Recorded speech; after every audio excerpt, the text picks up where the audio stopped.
Thanks for downloading a 3CR podcast. 3CR is an independent community radio station based in Melbourne, Australia. We need your financial support to keep going. Go to www.3cr.org.au for more information and to donate online. Now stay tuned for your 3CR podcast.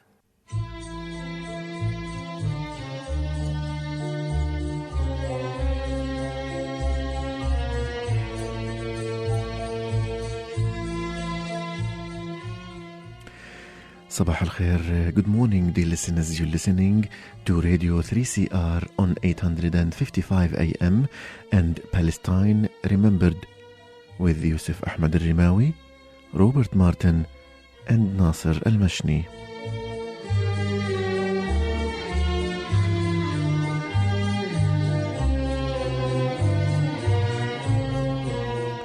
Thanks for tuning in to another edition of Australia's only radio program that is totally dedicated to the Palestinian cause in English language. We would like to welcome our listeners on the AM dial and those who will join us later on the website 3cr.org.au/podcasts.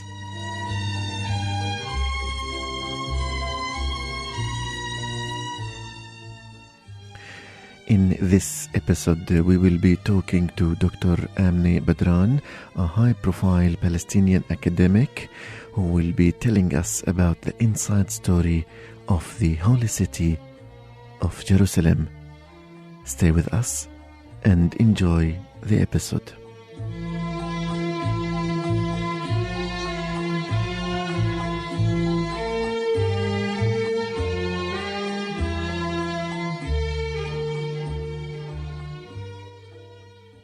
Good morning, Nasser and Robert. Morning, Yusuf. Good morning, gentlemen. Rob. We have a very important episode this week. We are going to talk to an expert on Jerusalem over the phone in a few minutes. But before that, Fantastic. Also we have the upcoming BDS conference. Yeah.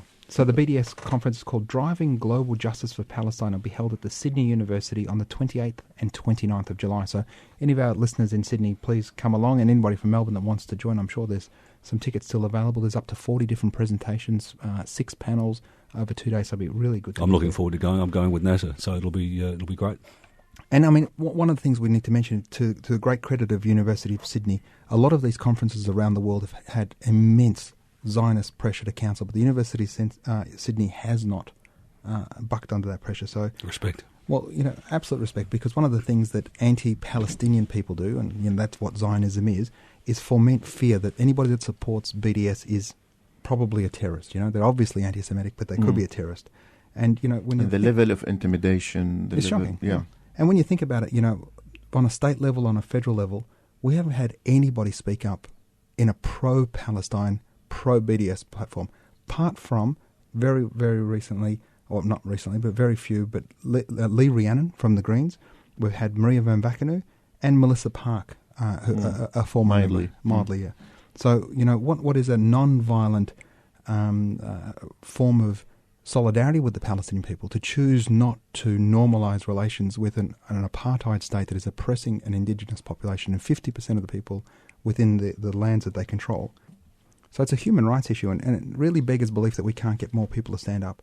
And, when we talk about, only a week ago we had the Palestine Expo in London, and, the repeated attempts to get BDS conferences up that have been cancelled and stymied because of Zionist pressure. In France, if you wear a pro-BDS T-shirt, you can get arrested. In Canada. In Canada. In America, pro-Palestine BDS supporters are fired from their university jobs. So it's great credit to University of Sydney for what kind of message they are sending by saying if you choose a non-violence means of resistance, then you are going to be incriminated? And why sticking up for Palestinians is What's anti-Semitic? the message they are sending? But this is the issue. We got Julie Bishop saying that BDS is anti-Semitic, and the argument, and it's hypocritical. The argument they use is it's hypocritical to criticise Israel. You should criticise other countries with worse human rights abuses. The challenge, though, is that Israel doesn't want to be compared to Darfur. Israel doesn't want to be compared to Syria. Israel wants to be compared to Canada, Australia, Britain, America. It wants to be normal. Not that those other countries aren't full of bastardry and done terrible jobs to their indigenous people, but they want to be normal. Well, you're not normal. And also, on the other examples of dictatorship, the world agrees on that, this is a bad example, but there is controversy when it comes to Israel, and that's why we need to stand up against it. Well, this is the reality. We've got to protect freedom of speech. But the freedom of speech stops because they've got to protect Israel from any sort of criticism. You won't hear an iota of criticism of Israel and let it be legitimate. One of the best things, one of the great reporters at Haaretz, Gideon Levy, said, it's become a crime to protest a crime to boycott the criminal, a crime to fight violation of international law. They've turned it into a criminal act to act against the criminal. This is just absurd and Orwellian. And we'll just finish this segment just with a quote from Martin Luther King, who argued, "A boycott only means withdrawing from an evil system. That's not heroic. That's a moral obligation." Now remember, listeners, on this BDS driving global justice for Palestine at Sydney University on the 28th and 29th of July. Hope we can see you there. We are pleased and honored to be joined by the telephone with Dr. Amneh Badran, the head of Department of Political Science and director of the Global Studies Institute at Quds University from Palestine. Dr. Amneh, thanks for being with us today on Palestine Remembered. Thank you for hosting me. Of course, Jerusalem will be the main topic of this interview, and hopefully in future we will be talking to you about maybe other non-Jerusalem Palestinian issues. But in light of what happened last Friday on the 14th of July and the banning of prayer for the first time since 1969, and what followed and what preceded that of events, how would that be in the context of the Jewdaization of the Arab city of Jerusalem? Yeah, I think we can relate to the issue and trace it back to decades ago, because when Israel occupied the rest of Palestine in 1967, it annexed Jerusalem and imposed its sovereignty over the eastern side of the city, where the Aqsa Mosque or Haram al-Sharif is situated. And this is the holiest place for Muslims. And since then, it controlled Al Buraq compound or area, and at the same time took control of the keys of Al Maghariba gate, which is one of the major gates of Al Aqsa Mosque, and started gradually to change the status quo, what is called the status quo in Al Haram al-Sharif, Al Aqsa Mosque. The status quo is something that lasted for 4 centuries under the rule of the Ottomans, where Islamic Waqf is in charge of Islamic shrines, and Christians are in charge of the Holy Sepulchre and other churches in the eastern side of the city, or in Jerusalem, all over Jerusalem. Israel has a different narrative for East Jerusalem, and this narrative is derived from political and religious incentives. And for the last 50 years, it worked gradually to change this status quo and impose its control and sovereignty over the city. And in the last few years, the policies have been intensified to control the city on this grounds, on imposing sovereignty as a political demand from different political parties in Israel, and especially the government led by the Likud party, and at the same time saying that now we want, after 50 years of occupation, also we want to exercise the right to Jewish rights to the Haram Sharif or the Al Aqsa Mosque, calling it the Temple Mount, which put them in direct confrontation and clash with the Muslims in Palestine. So they want to establish or to claim Jewish rights to a Muslim shrine, in other words. Yes, because Because Al-Aqsa is purely Muslim. Jewish Zionist narrative what says it's not Al-Aqsa Mosque, it is the Temple Mount. And if it is the Temple Mount, then it is not Al-Aqsa. So it's either it's ours or we want to share it. And in this process, power politics is prevailing. And you need to understand that as part of what I call the Judaism, or what is, most scholars name it as Jewdaization process. Mm-hmm. What is Jewdaization? It is part of the settler colonialization mentality, where the settlers, the Jewish settlers, want to change reality, the facts on the ground, whereby you minimize Palestinian presence. The indigenous population of made of Palestinians are pushed out of the city through different policies, like revocation of residency rights, house demolishing, planning schemes, forbidding people from building homes, and so on. And at the same time, grabbing more land and taking more land for the benefit of the Jewish settlers, and change the identity of the space. And here comes the issue of Al-Aqsa Mosque and other important religious and cultural sites in Jerusalem, whereby they want to change the identity of it. It's not to become not Muslim and Arab, not Christian and Islamic, but to make the Jewish identity prevail. And this becomes like this is the real capital of the Jewish state. So it's more it's part of a bigger scheme of settler colonialism, where the settlers prevail and the indigenous population is pushed out of the place in material sense and in identity sense. Okay, so when we talk about this, and one of the challenges we have when we talk about the violence that happened last Friday, and it's put in a prism in Western media that this is, Palestinian violence. And what's removed from that narrative is the fact that occupation is violence. And what, if I can get from what you're talking about, Dr. Amneh, is your thought that there's a move towards transforming this into a more religious context from a settler colonialist one? Dragging the conflict from political to religious conflict. Because they want to claim a right, and to claim a right based on religion and biblical narrative. And they want to take it out of being a political conflict whereby there is an occupied and occupier. And according to international law, the occupied territories of 1967, including East Jerusalem, is occupied, and it's illegally occupied by Israel. And there is a UN resolution that was recognized by most states of the world, speak about recognizing a Palestinian state with East Jerusalem its capital in 2012, including East Jerusalem. So Israel does not abide by international law, and it has been treated above international law because of the support of international powers, especially the U.S. And it is moving ahead with its schemes to impose its sovereignty and claim religious rights to support a political so-called right between inverted commas.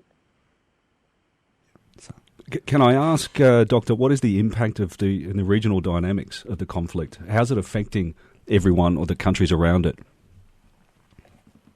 I think that the religious dynamics, which has more or less prevailed in the last few years in the Middle East area, have weakened Arab states, which has already been weak, but it has weakened states, have almost fragmented many of the existing states. And this gives Israel the more power to impose its plans to create facts on the ground in all Palestine and in Jerusalem in particular. And making and the fact that there are factional conflicts based on religious grounds in the region makes Israel claim for a Jewish state as being accepted, as being normal. Because if in Iraq or in Syria the conflict is religious, then why not in Palestine? And this is dangerous. This is quite dangerous because if it can market or sell the idea of a Jewish state, then this means that Muslims and Christians, Arabs, are out of the picture, have the rights are undermined, whether inside the state of Israel or in the occupied territories occupied by the state of Israel. So this argument of religion making becoming the backbone of state making, this has a negative effect on the region and, of course, on the Palestinians. And through this process, Israel, with the support of the U.S., will be the most prominent power in the region, more than before. Doctor, in support of your views, I recall being invited to a forum 2 months ago where the topic was Muslims and minorities. So Israel now introduces itself as the guardian of the Middle East minorities, whether Christian Arabs or Kurdish or Coptic Egyptians and other minorities of the Middle East. So that could be within the frame of what you are saying, that now the Middle East is not an Arab region. It's a region where there is militant Islam facing or imposing threats on religious and ethnic minorities. Do you agree with that? Exactly. Israel tries to sell itself as a hub for democracy, as a haven for democracy, where Muslims kill Muslims and kill others. And the others are different minorities within the Middle East. And by doing that, it demonizes Muslims as Sunni Muslims and Shia Muslims who fight against each other, and at the same time discriminate against the so-called other, between inverted commas. And this is quite dangerous because Israel is the source of instability in the region, but it sells itself to the world or markets itself as the source of stability. Yes, we see that here in Australia. In this way, it switches facts really, but it uses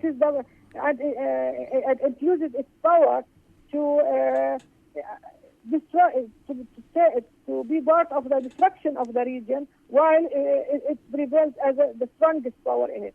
Yeah, well, so our audience, Dr. Amneh, are well versed in the apartheid that is Israel and what it does to the Palestinians. And you spoke a moment ago about the hub of democracy. I mean, you're a Palestinian and you're in Jerusalem. You're the head of department of a prestigious university. Tell us what it's like for you on a normal day, trying to get to work or to buy groceries or to take your children to school. What's it like for a Palestinian in Jerusalem to live a normal day? Take us through that. I cannot claim that we have ever lived a normal day in East Jerusalem. I was born after the occupation of 1967. I have been living all my life under military rule, and what I know is the life of being ruled by others without having equal rights and without having access to services like any other one in a state of its own. So I live in my country, but I don't live under the rule of my state. I'm stateless.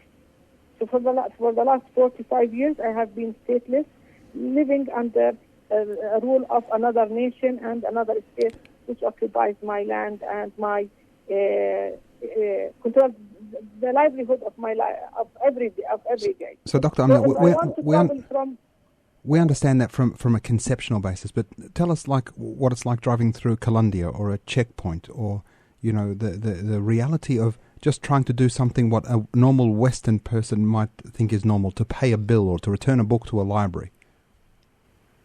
I live in Shafat area, and to travel to Abu Dis, it means that I don't use the normal way where I can go to the old city, pass by the old city to Ras Al Amud, and then in 20 minutes I can be in Abu Dis. With the after the construction of the apartheid wall, I end up going through a bypass road that surrounds the eastern side of the city, across Zayem checkpoint, and then go to Ma'ale Adumim Jewish settlement, and then go to Aizariya to the east, and then come to enter Abu Dis. So a travel that used to take 15 to 20 minutes, it ends up with 50 minutes or 1 hour on a normal day. So, if the checkpoint is full, it means that I can stay for an hour or two waiting to get myself into the city. This is just a small example. Aside from being always afraid of eruption of demonstrations, of being harassed by soldiers, and so on. And life in Jerusalem is becoming quite hard, bearing in mind the high taxation and the bad infrastructure. In Jerusalem, many of the neighborhoods of East Jerusalem have ended up like slums because of lack of infrastructure or bad infrastructure. 40 years ago when we were children, Jerusalem was beautiful, but now it becomes like dirt is everywhere, and there is no because of lack of permits for construction, it becomes a slum. Most of its neighborhoods are becoming slums. Even though the Palestinians pay their taxation to the Israeli municipality, in return they get 10% of all the money they pay to the municipality. So let's get this point right, if you don't mind. So you pay equal tax like Jews in East Jerusalem, but you get 10% of services. Exactly. Yeah. Well, that's apartheid. Well, I was also going to ask, and this might be a really simple, stupid question for a Westerner to ask, but when you look at the checkpoints and when you see the soldiers, do you think that the Jewish people see you as an equal? You know from day one that you are not an equal. You are treated as a threat, and you are treated as a demographic threat and as a personal threat to the so-called security of the state of Israel. And Israel has been using this politics of fear since its establishment, whether vis-a-vis Palestinian citizens of Israel or Palestinians living in the occupied territories of 67. It is this politics of fear that makes the Israelis treat the Palestinians as a threat, as subhuman in many cases. Well, this is something that people over here and in America just have no conception of, no idea that people that have been living in the place, the generations, are being treated like that. It's a horrible, sad state of affairs, and I think we need to wake up and see exactly what's happening. Now, Dr. Amneh, also I want to ask about the different status or system that Israel created for the Arabs of Jerusalem compared to the Palestinians. I would say the Palestinians of Jerusalem compared to the Palestinians of West Bank, because they don't live under the same rules and regulations. So please explain to us the difference between, from regulations and laws point of view, between Jerusalem and West Bank. Jerusalem is part of the West Bank, but since the occupation of 1967, the Palestinian citizens of Palestinian residents of East Jerusalem, which was annexed then according to certain municipality borders that Israel imposed, that the state of Israel imposed, they were given what is called permanent residency status. This means that they are residents of the city, but they are not citizens of the city. The rest of the West Bank, they were given status of being under military rule, and later on, when the Palestinian National Authority was established, they were given the citizenship associated with the Palestinian National Authority. And the Palestinian National Authority is responsible of the everyday life in the West Bank, but according to the classification of that was agreed upon in Oslo Accord, where land was classified as areas A, B, and C, and each has certain rules to administer it. One is A under Palestinian rule, B under Palestinian rule in terms of services, but not in terms of security, and C is totally under Israeli admin and security control. When it comes to Jerusalem, Jerusalem issue was, according to Oslo Accord, left as an issue to be discussed in the final status negotiations, but it never this final settlement never happened. And the Palestinians of East Jerusalem, and East Jerusalem was left in a limbo, whereby they don't know how, they are not under the rule of Palestinian National Authority, but at the same time they are not citizens in their own city, and they are treated as residents who can at any time Israel treats them as someone who comes to the city, and their right of residency can be revoked under different pretexts. For example, if you live outside of the city for a certain number of years, Israel can, according to Israeli law, revoke your residency and say your center of life is not anymore in Jerusalem, and you lose your residency right in Jerusalem. If in recent years, people who have been associated with resistance activities, they were accused of not being allegiant to the state of Israel, and there have been a number of cases where their residency rights were revoked from a number of members of Palestinian Legislative Council because they are not allegiant to the state, which is an occupying state. So in that sense, they live in the legal status of Palestinians in East Jerusalem is full of contradictions. A state comes and controls you, but and says you are not. We control the place, but you are not part of the place. Yeah. So we've run out of time, Dr. Amneh. But again, thank you very much, Dr. Amneh Badran, Head of Department of Political Science and Director of the Global Studies Institute at Quds University in Palestine, and a wonderful testament to Palestinian women following, obviously, Dr. May from last week as well. Thanks again, Dr. Amneh. You are welcome. 2 days ago, I posted on a Facebook page called Ask Jerusalem. This post I said, "Hello, my name is Yusuf. I am a radio host in Australia. Say something about Jerusalem or on behalf of Jerusalem, and I promise to convey your message to Australian listeners." I expected something like 5-7 likes and maybe 3 comments, but I received more than 500 likes and maybe more than 100 comments. So, like I promised them, I will read a few of them, not ranking them according to importance, just random comments. From حازم: القدس غنية عن التعريف، القدس عربية، واسأل الحجارة والجدران فهي تتكلم عربي. Jerusalem is an Arab city, and if you don't believe me, ask the rocks and stones, they speak Arabic. He goes on: وجود الاحتلال منغص على الجميع، مسلمين ومسيحيين. The Israeli occupation does not differentiate between Muslims and Christians.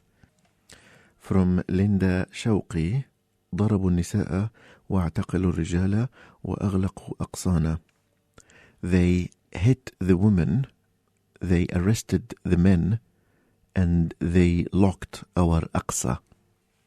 From ربا الشريف: المسجد الأقصى خط أحمر ولن نركع لمطالب إسرائيل. Al-Aqsa is a red line, and we will not submit to the Israeli demands. Of course, there are several messages and comments rejecting the Israeli orders to erect electronic gates to force the worshippers to go through these electronic gates, and that they will never accept that. But I will end with a comment from Suhair Mhalwis: قل لهم إن في القدس رجالا ونساء وأطفالا سيحمون الأقصى بأرواحهم ودمائهم.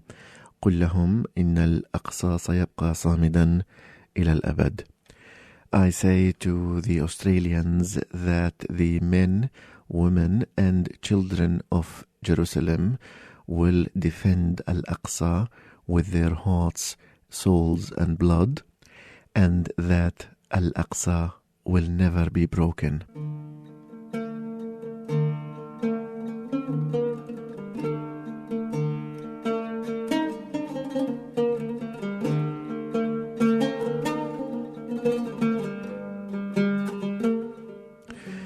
with this, we've come to the end of this week's episode of Palestine Remembered that we dedicated to Jerusalem.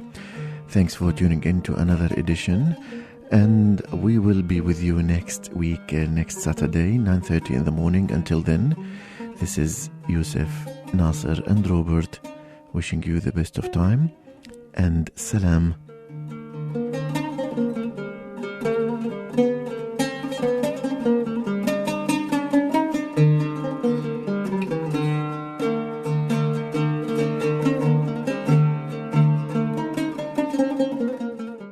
You've been listening to a 3CR podcast produced in the studios of independent community radio station 3CR in Melbourne, Australia. For more information, go to allthews.3cr.org.au.